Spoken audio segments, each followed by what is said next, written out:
Yes hello student, आज अपन इस lecture में अपन माइक्रो इलेक्ट्रॉनिक्स के अंदर सर्कुलर वेवगाइड के बारे में पढ़ रहे थे। Circular waveguide by means the waveguide of this cross section is circular form in a hollow pipe, hollow metallic pipe is known as circular waveguide. By this, according to multi reflection of the electromagnetic fields, wave is guided to along to length of metallic cylindrical tube is known as circular waveguide. इसके अंदर अपन पास different type में mode signals energy propagate होती है। इसके दो mode अपन डिफाइन करते हैं, TM mode and TE mode. तो कल अपन प्रीवियस क्लास में TM mode in circular waveguide का एनालिसिस कर रहे थे, जहां प्रोसेस टास्क क्या होती है अपनी कि उस गिवन डिफाइंड मोड के लिए wave propagating equation find out कर लेते हैं। जैसे एजेड इसमें 0 है, इजेड पॉसिबल है, इजेड का वेव प्रोपोगेटिंग इक्वेशन फाइंड कर लेते हैं। यहां पर अपना सिलेंड्रिकल कोऑर्डिनेट में इसको रिप्रेजेंट कर लेता है। यदि सर्कुलर वेवगाइड है तो कार्टेशियन है, तो कार्टेशियन, जो रेक्टेंगुलर वेवगाइड है तो कार्टेशियन कोऑर्डिनेट में रिप्रेजेंट कर लेते हैं। बाद में उसका सेपरेशन ऑफ वेरिएबल मेथड से उसका सॉल्यूशन कर लेते हैं, और उस सॉल्यूशन के लिए एक रेस्टिगेशन भी आ जाता है जिसमें कांस्टेंट्स होते हैं। और फिर अपन उस कांस्टेंट्स की जो वैल्यू है बाउंड्री कंडीशन से फाइंड आउट करते हैं। किसी भी वेवगाइड के लिए बाउंड्री कंडीशंस है कि उसकी मेटेलिक सरफेस, और मेटेलिक सरफेस पर क्या बाउंड्री कंडीशन होती है कि मेटेलिक सरफेस पर इलेक्ट्रिक फील्ड का tangential component is always 0 and normal component of magnetizing field H is 0। इनसे अपने पास जो रेस्टिव कांस्टेंट्स होते हैं सॉल्यूशन में, सेपरेशन वेरिएबल मेथड में जो कांस्टेंट्स होते हैं उनको अपन डिफाइन कर लेते हैं। तो कल अपन प्रीवियस क्लास में सर्कुलर वेवगाइड के टीएम मोड में एक फील्ड इक्वेशन का सेपरेशन मेथड से सिलेंड्रिकल कोऑर्डिनेट में सोल्व आउट करके और अपने वैल्यू निकाली थी इजेड। जहां या कोई कांस्टेंट था, वो ध्यान रखना, मैं एक्स है, ए या बी, कोई कांस्टेंट वैल्यू था, कोस एंड फाई था, फाई वेरिएबल है, बेसल फंक्शन था nth ऑर्डर का, के सी आर या कोई कांस्टेंट था, के सी कट ऑफ प्रोपोगेशन कांस्टेंट, और ई की पावर माइनस गामा जी जेड। चाहे यूजिंग द बाउंड्री कंडीशंस हैं, अपन केसी की जो वैल्यू है वो अपन जो न्यूमन और बेसल फंक्शन उसकी बाउंड्री कंडीशंस हैं, एक फाइनाइट वैल्यू mn के टर्म में डिफाइंड कर लिया था upon A is the radius of cylindrical waveguide. ये अपने पास यहां रेस्टिगेशन केसी की वैल्यू। अपने पास दूसरा रेस्टिगेशन था के सी का स्क्वायर इजकल टू क्या माना गया था, gamma ji square minus gamma square is equal to k into c square. तो by means gamma ji square is equal to gamma square plus k c का मतलब है एक्स एम एन अपॉन ए का whole square. ये अपने पास रेस्टिगेशन है, और ये field component along to z axis है, जिसको अपने सर्कुलर वेवगाइड की बाउंड्री कंडीशन से फाइंड आउट कर दिया था। ठीक है, यहाँ एक्स एम एन एक पॉसिबल वैल्यूज है जिसके बेसल फंक्शन की वैल्यू 0 फाइंड आउट होती है, जो अपनी बाउंड्री कंडीशन के बेसिस पर है। तो देखिए अपने पास क्या एनालिसिस, 2 टाइप के एनालिसिस होते हैं। जैसे अपने 3 मोड पहले एनालिसिस कर चुके हैं कि वेव इक्वेशन का सॉल्यूशन निकाल लिया, रेस्टिगेशन निकाल लिया, ये फील्ड प्रोपोगेटिव सॉल्यूशन निकाल लिया, और ये रेस्टिगेशन निकाल लिया। अदर रिमेनिंग फील्ड कंपोनेंट निकालना पहला अपना टारगेट है। इसमें फील्ड एनालिसिस करेंगे, फील्ड पैटर्न ड्रॉ करेंगे, दूसरी सी कैरेक्टरिस्टिक निकालेंगे, वो इस रेस्टिगेशन से निकालेंगे। Cut off frequency, group velocity, wave impedance निकालेंगे, गाइड वेवलेंथ निकालेंगे, ठीक है, तो फेज कांस्टेंट निकालेंगे। तो ये अपन इस यहाँ पर डोमिनेंट बोर्ड फ्रीक्वेंसी निकालेंगे। ये करेक्टरिस्टिक्स रीजन इस इन्वेस्टिगेशन से होगा, और जो फील्ड पैटर्न है, फील्ड कंपोनेंट यहाँ से अपन फाइंड करेंगे, और यूजिंग द मैक्सवेल रिलेशंस। यहाँ तो केवल दो कंपोनेंट है, इजेड तो निकाल लिया, और एजेड इस मोड के लिए क्या होता है, ऑब्सोल्युटली जीरो होता है, ये जीरो होता ही है, इसलिए इससे तो कोई कंफ्यूजन डाउट है ही नहीं। तो देखो अपन मैक्सवेल इक्वेशन को, लेकिन यहां पर मैक्सवेल इक्वेशंस है वो सिलेंड्रिकल कोऑर्डिनेट में रिप्रेजेंट करना है। तो using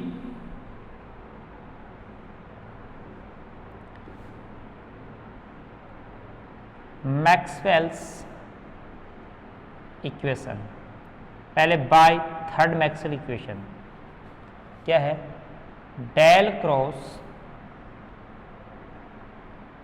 is equal to minus dB upon dt, लेकिन time sinusoidal time varying field के लिए और एस के टर्म में तो minus mu iota omega mu h. ये थर्ड मैक्सवेल इक्वेशन रिलेशन है एस में ई में।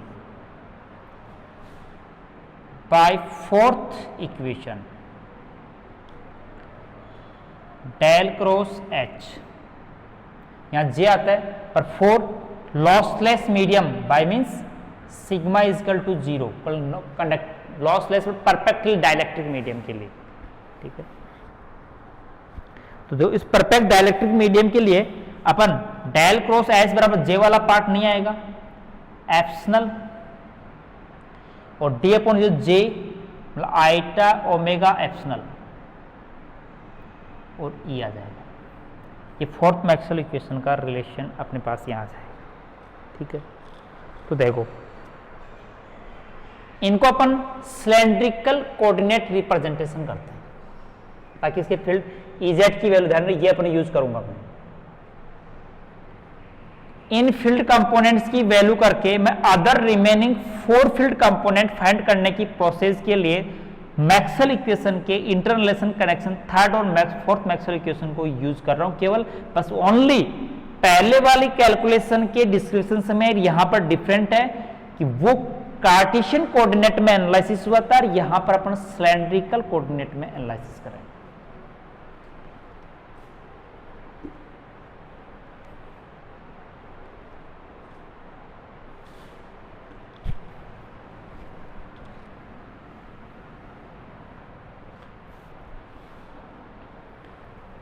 ठीक है, मैं इधर से पहले स्टार्ट कर देता हूं। तो इस इक्वेशन को लिख रहा हूं यहां टेबल, पहले तो आई केप जे केप के केप लिख देते हैं। यहां H1 E1 केप, H1 1 होता है तो R केप, R 5 जेट होता है तो यहां R 5 केप और Z cap. H1 H2 H3, तो H2 का मान 1 R होता है और ये 1 होता है। Del upon del are, del upon del five, del upon del z, simplify बात है। यहां फिर कंपोनेंट आएंगे इलेक्ट्रिक फील्ड के, तो e r H1 e are, r E5 H2 H3 तो ई जेड। बस ये डिफरेंस था कि सिलेंड्रिकल कोऑर्डिनेट में जो अपन मैट्रिक्स में H1 H2 H3 यहाँ यूनिट कोएफिशिएंट के साथ होता है, और यहाँ कंपोनेंट से H1 H2 H3 होता है, या जो डिफरेंशियल ऑपरेटर सेम होता है, ठीक है। राइट साइड में minus iota omega mu, h component को HR R cap, H5 five cap, as z z cap. मान लो सिंपली वेक्टर फॉर्म में से कंपोनेंट HR HI5 में लिखेंगे। अब comparing the coefficient of unit vectors R cap, five cap, z cap in both are set in above equation. इस relation equation के अंदर अपन जो यूनिट वेक्टर्स हैं उनकी कोएफिशिएंट का कंपैरिजन करके inter relation components equations relations निकालें। तो देखो पहले आर केप का कंपोनेंट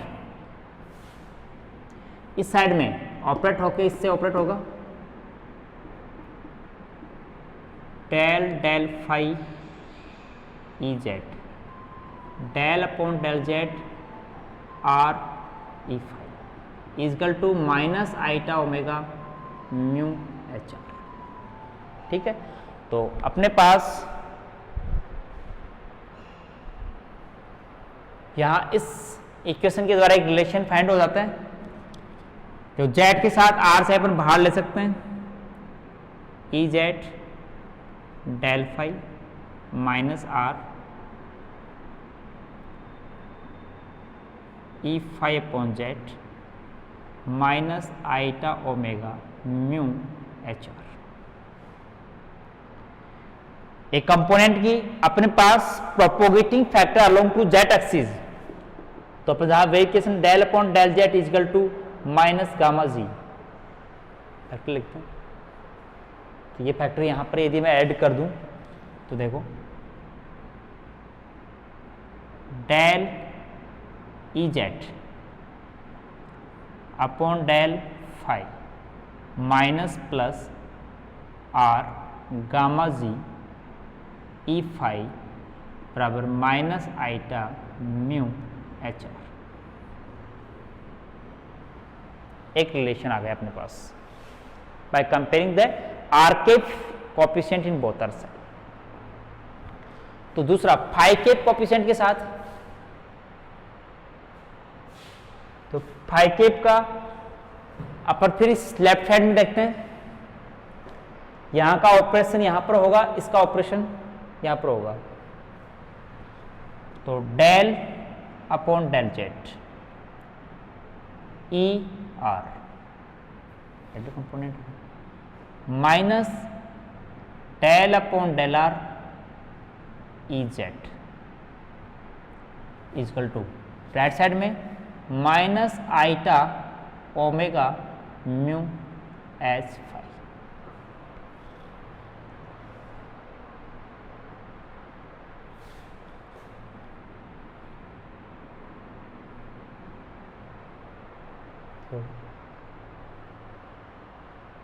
यहां पर वो एक जेड कंपोनेंट वाला माइनस गामा जी लिख दें, यहां पर नेगेटिव दोनों तरफ कैंसिल हो जाएगा, तो अपन इसको लिख सकते हैं del E Z upon del R plus gamma ji E R is equal to eta omega mu H phi. अपने पास सेकेंड रिलेशन आ गया by comparing the phi cap coefficient.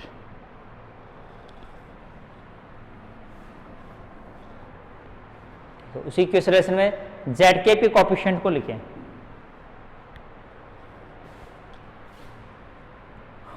Del upon del R R E five प्रोपरेट होगा minus del upon del phi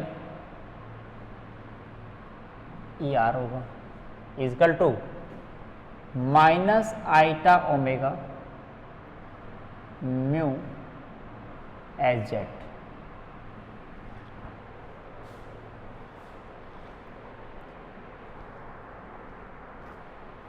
तो अपन यहां पर देखिए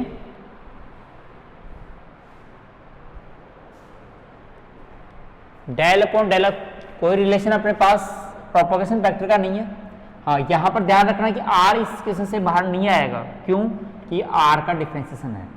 ठीक है, तो वेरिएबल है, तो अपने पास एक रिलेशन यहां। और थर्ड मैक्सवेल इक्वेशन से अपन ने इलेक्ट्रोमैग्नेटिक फील्ड के कंपोनेंट्स के इंटर रिलेशन ये तीन कैप्सूल्स फाइंड कर लिए। ऐसे फोर्थ मैक्सवेल इक्वेशन का भी रिप्रेजेंटेशन करें, फिर आपस में म्यूचुअल रिलेशन करके अपन को, क्योंकि अपन को केवल value is given only e z और इजेड, अदर चारों कंपोनेंट की वैल्यू निकालनी है। तो अभी इसमें एजेड कहीं आया नहीं था, del upon del G differential operator minus gamma G अपन पुट करना है।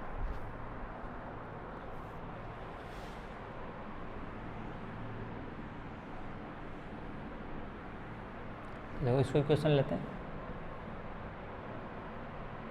Are cap, R phi cap, Z Kaif,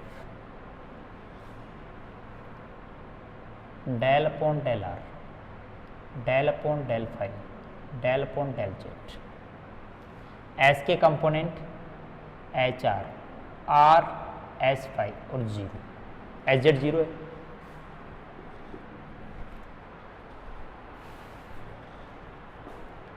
minus iota omega mu, H केवल ई का मान लिखना है, eta omega epsilon, eta omega epsilon, E का मतलब है E are R cap, E phi phi cap, E Z Z cap.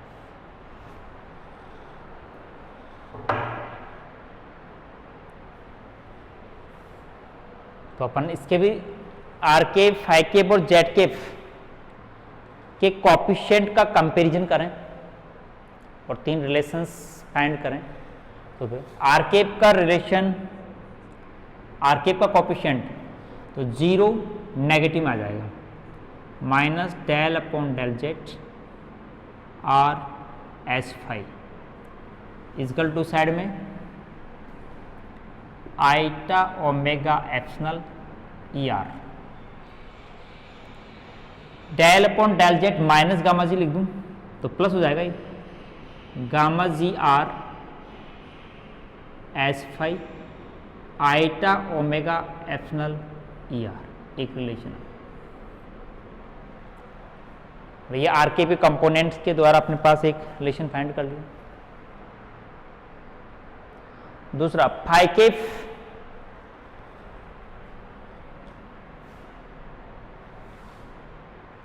तो अपने पास यहां पर आया होगा, जब अपन फाई केफ के कोएफिशिएंट का कंपैरिजन किया अपन ने तो यहां आर भी इंक्लूड है, तो डेल बन जाए सेकेंड रिलेशन में जाएगा, किस में जाएगा ये यहां पर, ठीक है। इसके साथ में क्या रिलेशन है, ये आर भी इंक्लूड है, ठीक है।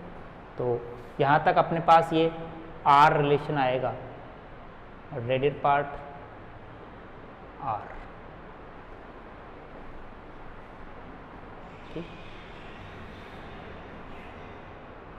तो वैसे अपने पास यहां पर भी देखो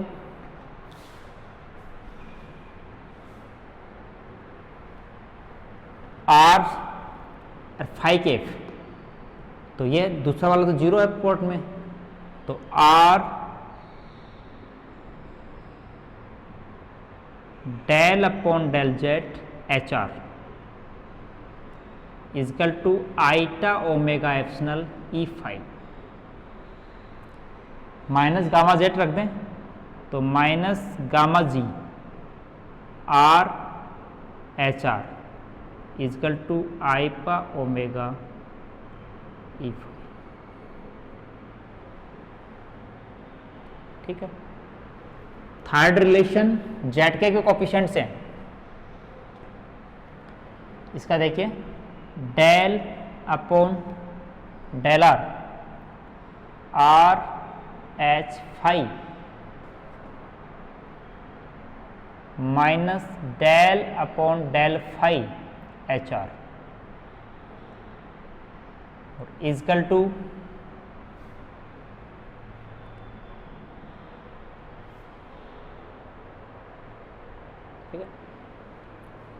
अपने पास E Z eta omega epsilon E Z. अच्छा देखो इस रिलेशन में यहाँ इजकल टू अपन जीरो कर सकते हैं, एच जेड की वैल्यू जीरो है,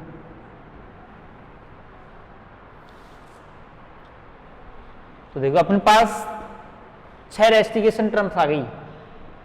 फर्स्ट, सेकेंड,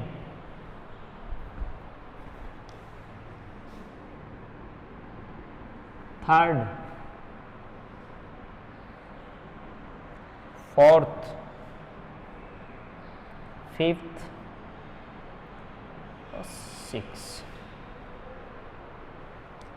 ठीक है, तो अपने पास यहाँ 6 जो रिलेशंस है इनके द्वारा अपन को जो रिमेनिंग 4 कंपोनेंट अपने कौन से HR H5 ER E5 के लिए इस टाइप से डेरिवेशन करना है वो इन टर्म्स ऑफ EZ, क्योंकि EZ की वैल्यू गिवन है तो इन चारों कंपोनेंट को फाइंड कर लें। तो देखो अपन जो अपने पास रिलेशंस आए इनको कंबाइंड करते हैं। इक्वेशन फर्स्ट में किसी एक से वैल्यू, जैसे अपने पास यहाँ E5 HR नहीं है, E5 HR इक्वेशन फिफ्थ है, इस फिफ्थ इक्वेशन से इसकी वैल्यू फर्स्ट रिलेशन में सब्स्टिट्यूट कर दो, जैसे HR की वैल्यू फिट कर दो तो E5 आ जाएगा, ठीक है, और वो EZ में बाद में पर इंटररिलेशन से E5 आ गए तो HR भी निकाल सकते हैं। मतलब फिफ्थ रिलेशन की वैल्यू मैं किसकी वैल्यू रखूं, HR की वैल्यू फिफ्थ रिलेशन से फर्स्ट रिलेशन में सब्स्टिट्यूट कर रहा हूं, जिससे अपने पास E5 की वैल्यू EZ के टर्म में आ जाएगी। फिर EZ की वैल्यू रख के उसको कैलकुलेट कर लेंगे।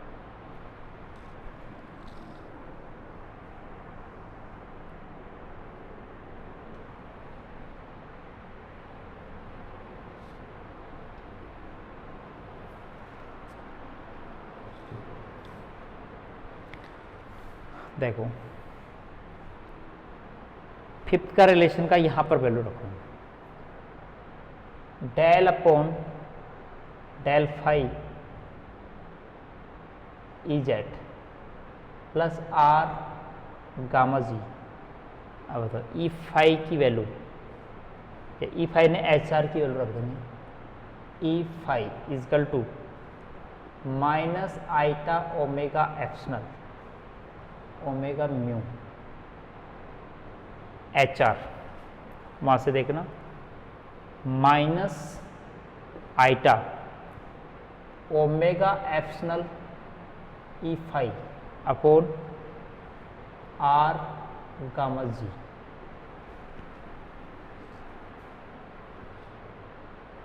HR की वैल्यू रख दी,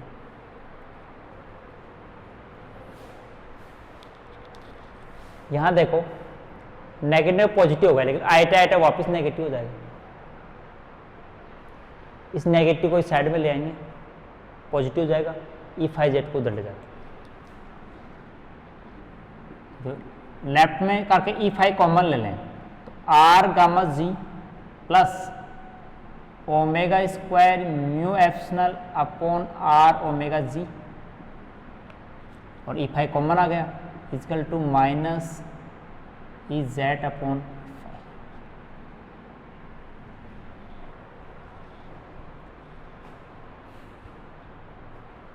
वैल्यू रख लो,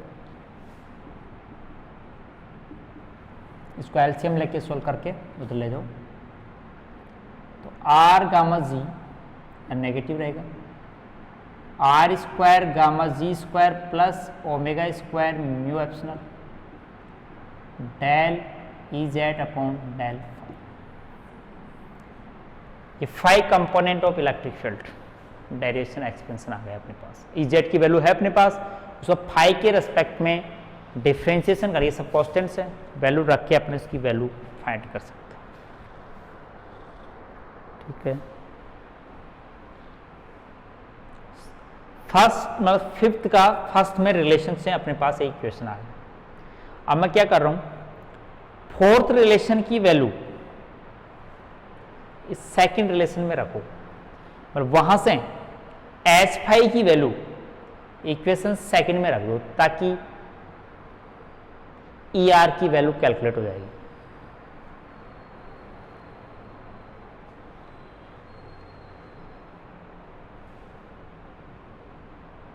यहां देखना, मैं इससे आगे कंटिन्यू कर रहा हूं, ये अपना रिलेशन आ गया A, मतलब आपने जहां पर वैल्यू रखे इसकी फील्ड कंपोनेंट वैल्यू निकाल लेंगे। तो यहां पहले R सबसे मल्टीप्लाई है, तो मैं उस साइड में यहां से R उठा के इस पर डिवाइड दे दिया मैंने, ठीक है। तो del Z with respect to R plus gamma ji E R minus iota omega mu upon R. तो एस फाई की वैल्यू आइटा ओमेगा एप्सिलॉन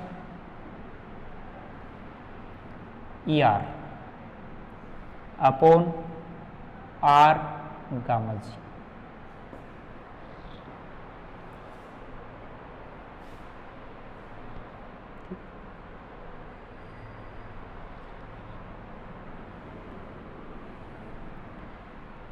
इसमें ई आर वाले टर्म्स को एक तरफ ले लेते हो, यहां पर ये पॉजिटिव हो जाएगी, आइटा आइटा माइनस आगे पॉजिटिव हो जाएगी और ये टर्म आएगी तो इधर नेगेटिव हो जाएगी। ई आर कॉमन ले रहा हूं तो इधर तो गामा जी है minus omega square mu epsilon upon r square gamma G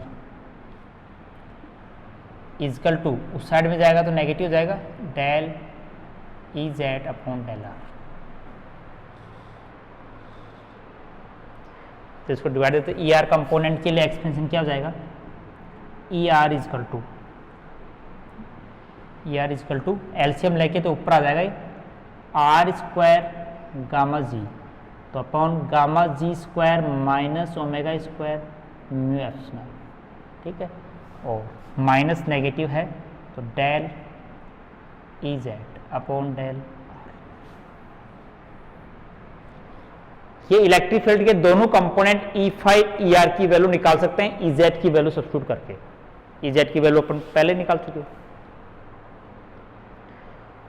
और देखिए इसकी प्रोसेस में फील्ड कंपोनेंट निकाल के फिर फील्ड का अपन आर के रेस्पेक्ट में ग्राफ प्लॉट करना है। यहां तो केवल अपने पास मेटलिक सरफेस आर बराबर है, आर की जगह ए रख देंगे और फिर ग्राफ प्लॉट कर देंगे फाई डायरेक्शन के लिए। फाई डायरेक्शन सर्कुलेटेड होती है करूब सेक्शन में, z direction normal along to x axis होती है और radial direction normal to boundary होती है। तो वहां पर फील्ड पैटर्न खींचना हो नॉर्मल टेंजेंशियल या अपन टेंजेंशियल फाई कंपोनेंट आ गया या उसके इनसाइड फ्रंट व्यू पर तो अपन उसका ग्राफ साइंस या बेसल फंक्शन में जो भी है, हाँ बेसल फंक्शन का आपके पास ये कॉम्प्लिकेंसी आ सकती है कि आप डिफरेंस देखो इलेक्ट्रिक फील्ड का फाई के रेस्पेक्ट में डिफरेंशिएशन करोगे तो जे का जहां डिफरेंशिएशन करना हो वो आर के रेस्पेक्ट वाले में आएगा, फाई वाले में तो आएगा नहीं, अब इसमें आएगा। तो क्या लिख दोगे जे एन एक्स, ये तो कांस्टेंट है, एक्स अपॉन ए आर ये है। तो इसका differentiation with respect to r क्या लिखना है, केवल आपको j n dash x upon ए आर पर डैश से डिफरेंट कर देना जो डिफरेंशियल ऑर्डर को नोट करता है। ठीक है, मतलब अपने पास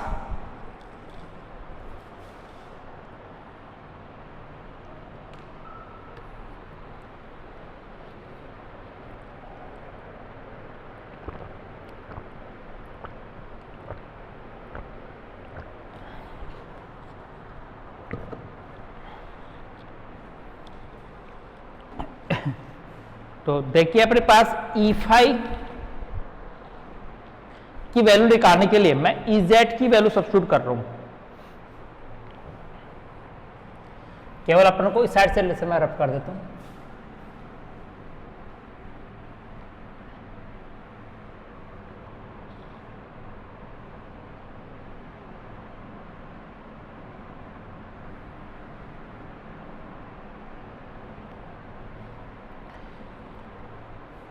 देखो ये दोनों रिलेशन मैंने इसलिए रखे हैं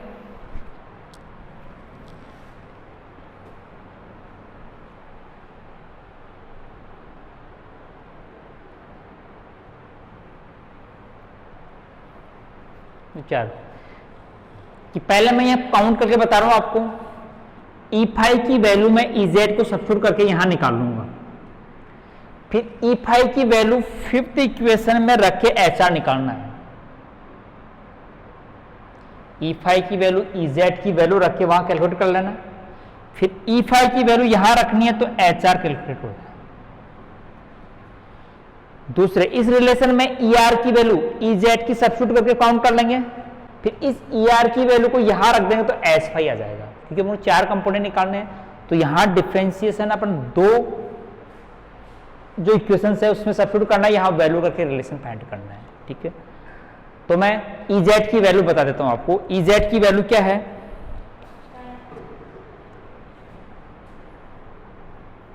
EZ अपने पास गिवन था, कोई constant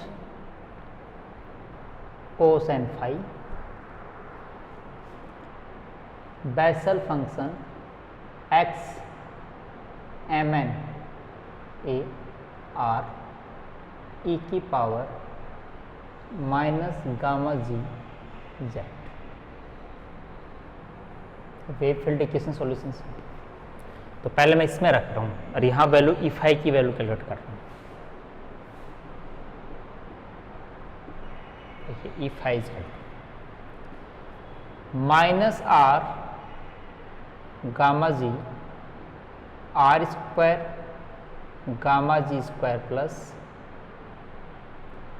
omega square mu epsilon, ये तो कांस्टेंट है अपना।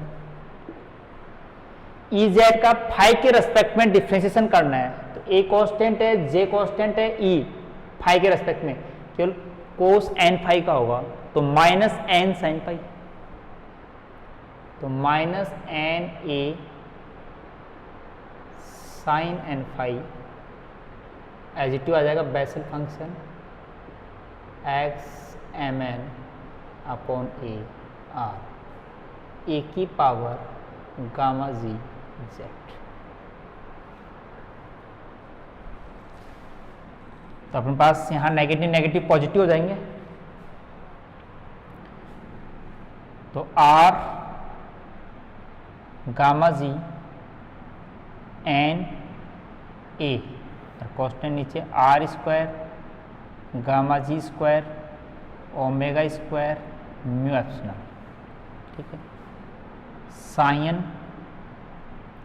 N phi Bessel function x upon A R E की पावर गामा जी जेड। ये अपने पास एक फाई कंपोनेंट का रेशियो है,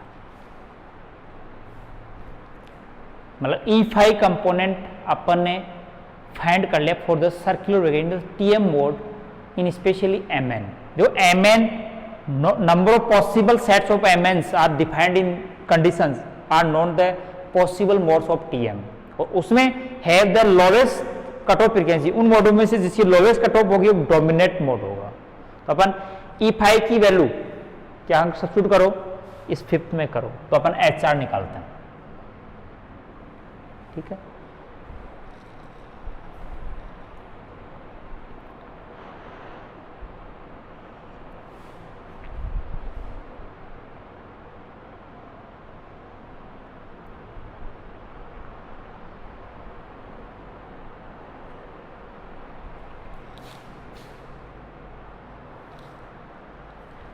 तो अपन HR इजकल टू, तो पहले अपन रिसोल्व कर लेते हैं,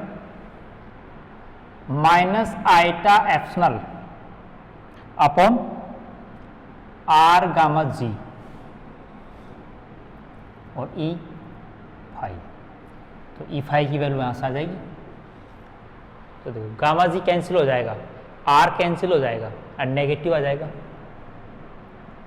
negative iota omega epsilon n a upon gamma ji square r square plus omega square mu epsilon, और एडजेक्टिव टर्म्स आ जाएगी sine N phi Bessel function x upon A R E की power minus gamma जी z. ये आ गया अपने पास radial component s की वैल्यू।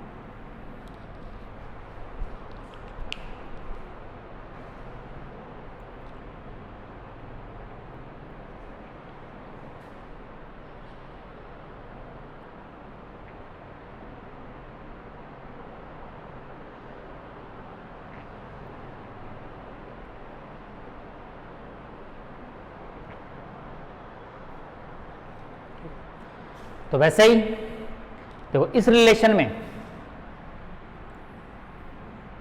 अपने E5 और HR दो कंपोनेंट निकालें, दो बच्चे हैं। पहले ER निकालेंगे कैसे, EZ की वैल्यू रख के, और जो वैल्यूलेशन आ जाएगा फोर्थ में रख देंगे, ठीक है। तो जो आर के रेस्पेक्ट में डिफरेंशिएशन है किसका, इजेड का, तो बेशेल फंक्शन का केवल फर्स्ट ऑर्डर डिफरेंशियल डैश लगाना है और x अपॉन a बाहर आ जाएगा। या अपन टोटल डैश के x अपॉन a का फंक्शन भी अपने पास है, लेकिन कोई भी जो आर का कोएफिशिएंट और डिफरेंशिएशन होता है वो मल्टीप्लाई में आ जाता है।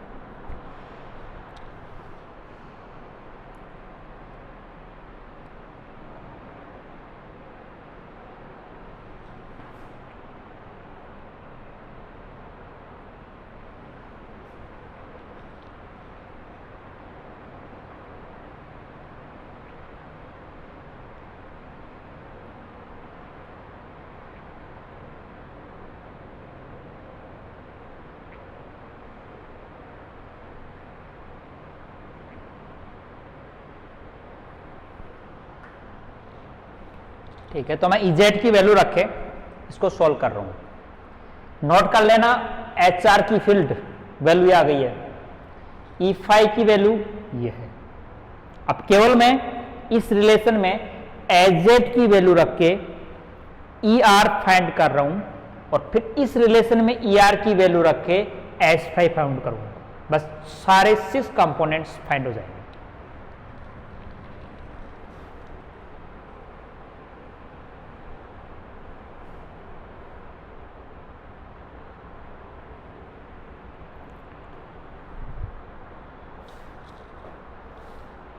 तो देखो इसके radial component e are, component r minus r square gamma g upon gamma ji square minus omega square mu epsilon. हाँ, डिफ्रेंसिएशन करना है तो देखो कांस्टेंट बाहर आ जाएंगे। अब जे एन एक्स को मैं ए एक्स एम एन अपॉन ए कोस एन फाइव और बेसेल फंक्शन एन तो डबल डैश लगा दिया एक्स।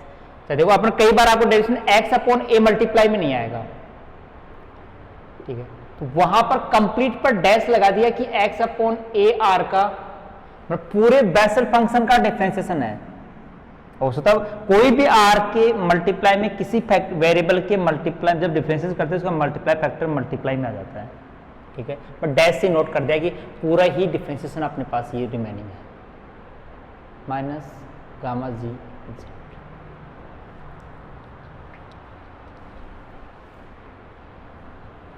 तो देखो इसे थोड़ा सा सोल्व करके लिख लो। H R is equal to minus A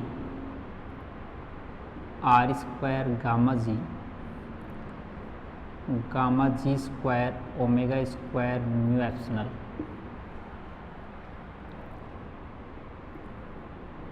cos N five X upon A R E की पावर गामा जी जेड।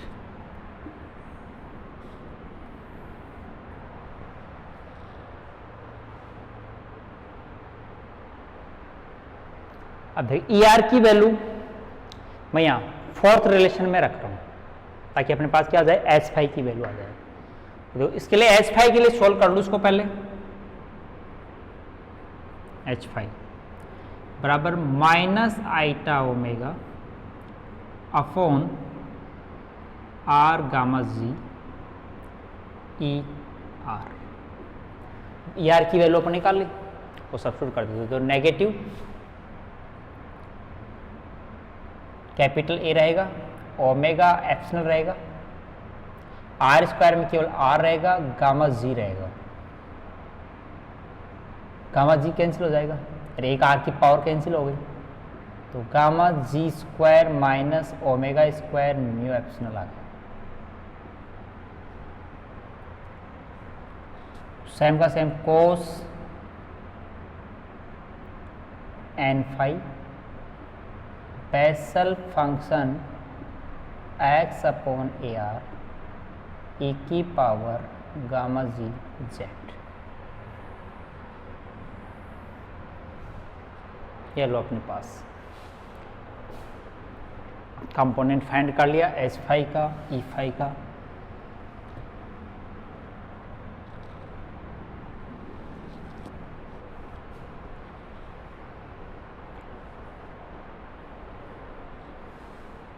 सॉरी, एक वैल्यू ई फाई की कैंसिल हो गई है कहीं, ठीक है। तो मतलब ई जेड और H Z is equal to 0 है।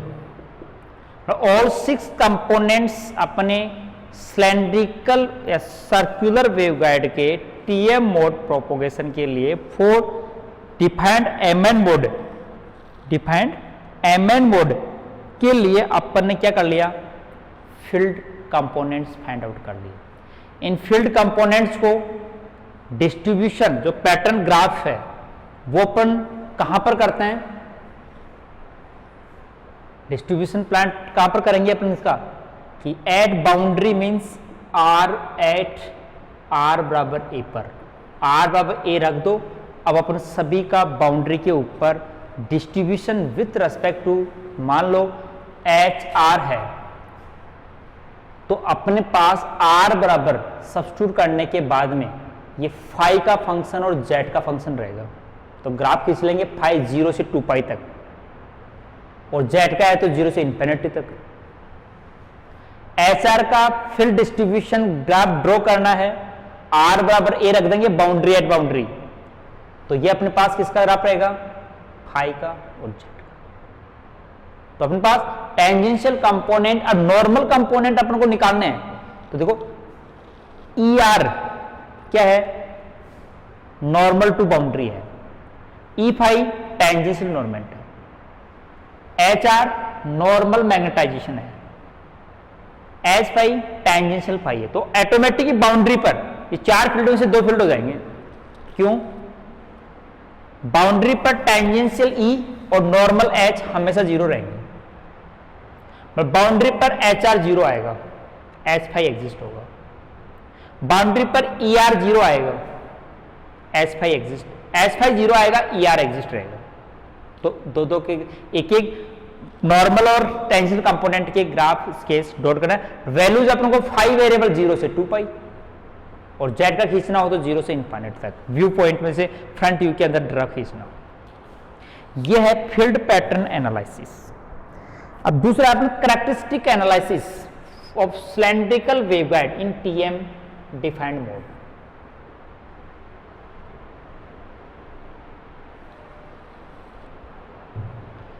तो रेस्टिकेशन क्या था अपने पास,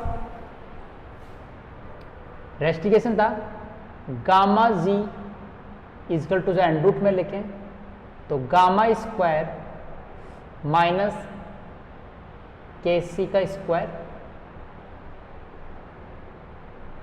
प्लस के सी का स्क्वायर, ठीक है, जहां K C equal to gamma square plus X M N upon ए का whole square.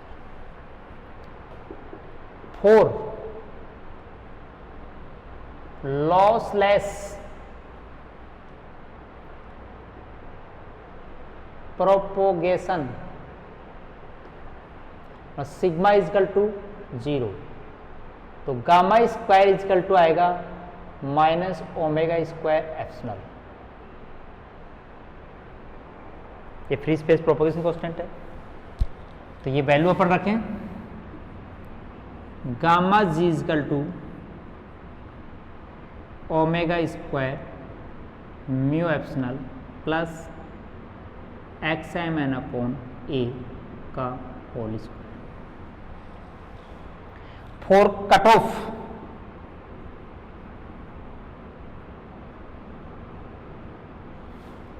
Cut off frequency पर जस्ट प्रोपोगेशन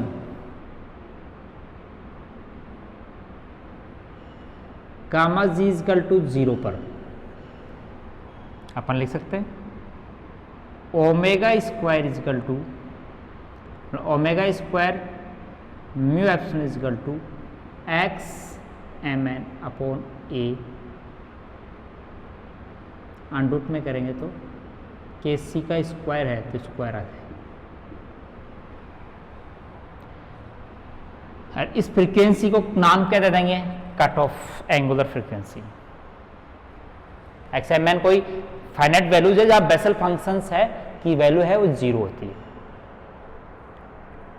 और XN की वो वैल्यू जिस पर अपना ओमेगा सी की वैल्यू मिनिमम होगी, वो मिनिमम वैल्यू के लिए MN के जो पॉसिबल सेट के लिए इसकी वैल्यू मिनिमम होगी वो इसका डोमिनेट मोड होगा। फ्रीक्वेंसी के रूप में अपन omega C 1 upon mu epsilon XMN upon ए का स्क्वायर, तो मतलब cut off frequency FC is equal to 1 upon 2 pi mu epsilon XMN upon ए का स्क्वायर।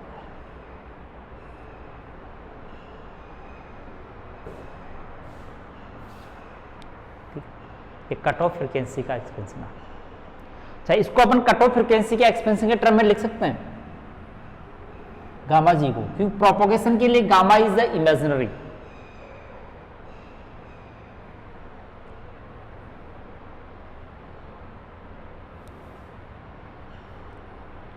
ठीक, अपने पास एक आइटा की जो वैल्यू है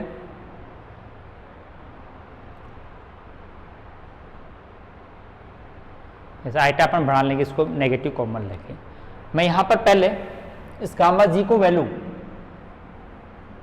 ऐसे लिख दूं, आइटा अंडरूट XMN अपॉन ए का स्क्वायर और minus omega square mu C mu epsilon. ठीक है, तो इसको अपन आइटा XMN अपॉन ए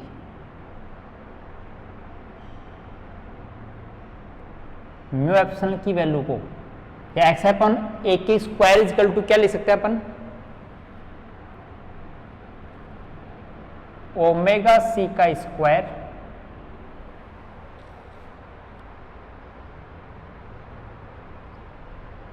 ओमेगा सी स्क्वायर, यहाँ पर अपने पास ये है ओमेगा सी, तो इसके बाद में अपने पास ये अंडरूट में आएगा और ये स्क्वायर हट जाएगा, सॉरी ये होगा, तो omega C square mu epsilon omega square mu epsilon, iota mu epsilon का अंडरूट अपन बाहर ले लें, तो omega C square minus omega square, इसको अपन म्यू एप्सिलॉन फ्रीक्वेंसी एफ में चेंज करें तो ये वैल्यू आ जाएगी 2 पाई अपॉन में 2 पाई एफ, तो 2 पाई मतलब 4 पाई स्क्वायर कॉमन आ जाएगा, F C square F square 2 pi बाहर ले लो, आइटा 2 पाई म्यू एप्सिलॉन, और इसमें से एफ सी भी कॉमन ले लें तो 1 minus F upon F C का होल स्क्वायर। इस फॉर्म में अपन इसको गामा जी को लिख सकते हैं।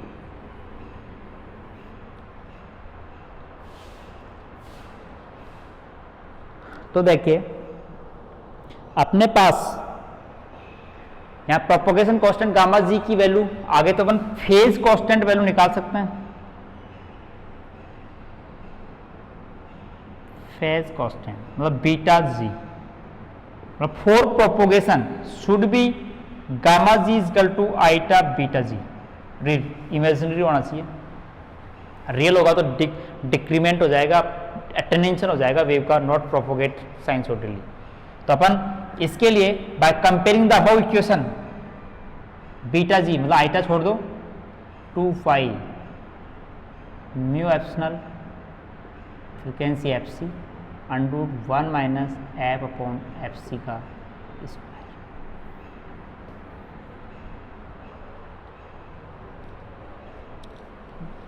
कि अपन पास फेज कांस्टेंट की वैल्यू अपन निकालनी है, मतलब कैरेक्टरिस्टिक्स पॉइंट में।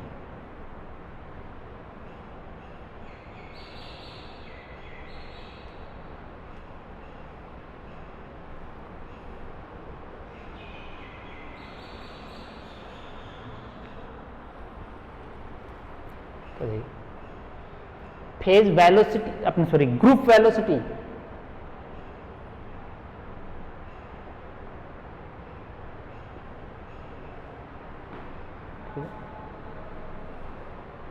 यहां पर अपन Vg omega upon beta G से लिख सकते हैं। तो यहां अंदर जो गाइड के अंदर जो वेव होगी वो ग्रुप वेव होगी, उसी वेलोसिटी को अपन ग्रुप वेलोसिटी गाइड वेलोसिटी भी कह सकते हैं। बीटा जी की वैल्यू सब्स्टिट्यूट कर दो,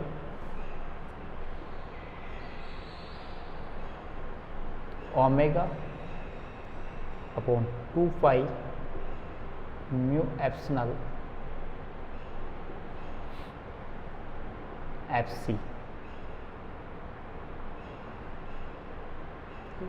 और से 1 minus F upon F C का स्क्वायर की power minus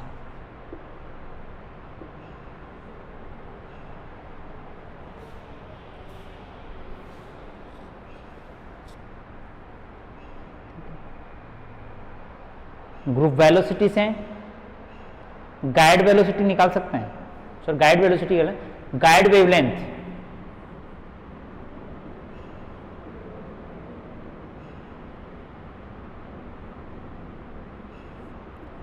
lambda G, frequency नीचे आ जाएगी और ऊपर अपने पास क्या आता है velocity, frequency F free space frequency, चाहे इसको अपन 2 पाई अपॉन ओमेगा लिख सकते हैं।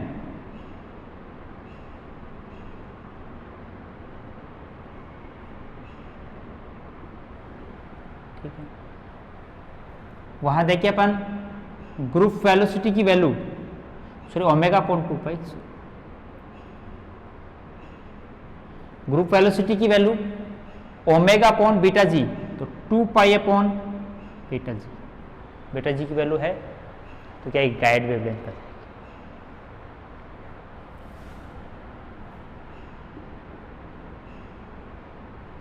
इम्पीडेंस म्यू, ठीक है, ईटा से नोट कर लेते हैं, ईटा ई आर कंपोनेंट है, रेडियल कंपोनेंट है तो उसका एच फाई कंपोनेंट होगा, आर से ओरिजिनेट होगा, फाई कंपोनेंट आर से रिलेटेड होता है। इसकी रेशियो की वैल्यू अपन म्यू अपॉन एप्सिलॉन के टाइम में नोट कर लेते हैं। इसको फ्रीक्वेंसी के रूप में म्यू अपॉन एप्सिलॉन की वैल्यू वहां से सब्स्टिट्यूट करके और अपन को इस फॉर्म में नोट कर सकते हैं। ठीक है, तो ठीक है, आज इस क्लास में इतना ही है। अपन कल से क्राइटेरिसिटी निकाले सेकंड टी मोड के लिए स्टडी करेंगे। Okay, thanks.